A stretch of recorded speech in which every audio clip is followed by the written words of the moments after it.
Welcome to our Oxford City Council Housing Annual Report podcast. In this section, we will be discussing an important topic for tenants, leaseholders and shared owners of Oxford City Council: how to raise a complaint. We'll be walking through the process step by step and answering some common questions with Kat Mays, the Customer Care and Complaints Manager. Welcome, Kat. Thank you for having me. Let's dive right in. Can you tell us what the step-by-step process is for raising a complaint with Oxford City Council? There are several ways to raise a complaint. So you can fill out a complaints form on our website, you can call our contact centre, or you can send an email or a letter. You can even raise a complaint in person to one of our staff members. Once a complaint is made, it goes to one of our complaints hubs. So if the complaint is about landlord services, it comes to my hub. If it's about our contractors' ODS, it will go to theirs, and for other areas of the council, it goes to the relevant hub. That's really clear. What kind of information do customers need to provide when making a complaint? So we'll need some key details like your name, address, and contact information so we can keep you updated. It's also really helpful to include a description of the issue and any relevant documents like photos or emails. Finally, if there's any specific outcomes you're looking for, or if you have preferences like needing communication in large print, then be sure to let us know. That's good to know. Is there a time frame within which customers must file a complaint after an issue occurs?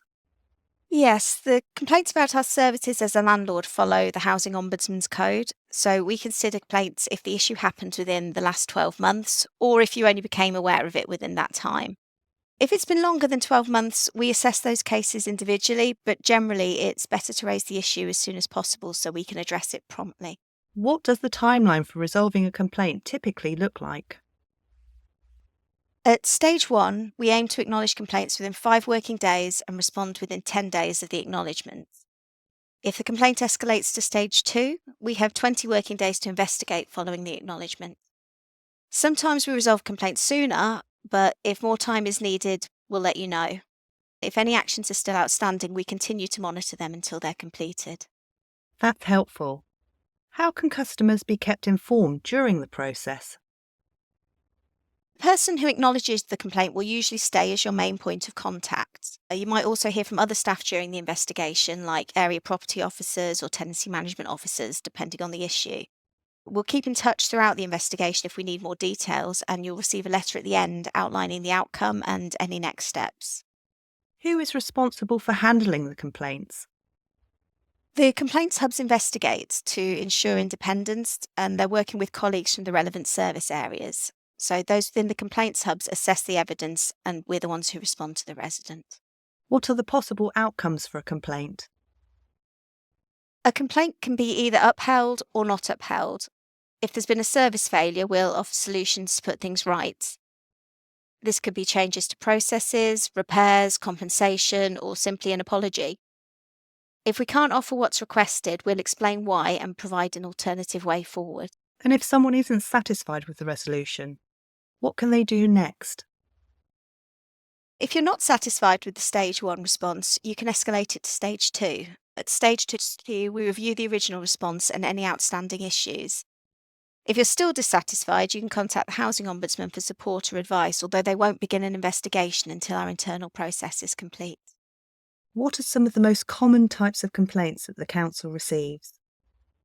Most of our complaints are about repairs, which is typical for housing providers since it's the service that's used most by tenants. Complaints often focus on the time it takes to complete a repair, the quality of work, or around issues like damp and mould. We also receive complaints about tenancy management, such as missed appointments or lack of communication, complaints about our handling of reports of antisocial behaviour, anything where someone is dissatisfied with our actions as a landlord. That's really informative. Before we wrap up, are there any new initiatives to make it easier for tenants, leaseholders and shared owners to raise complaints? Yes, we've already done training with staff to recognise complaints, even if a resident doesn't explicitly call it a complaint. This has helped us to log more expressions of dissatisfaction and respond to them. We also welcome feedback from residents on how to make the process more accessible. And finally, Kat, what makes a house a home to you?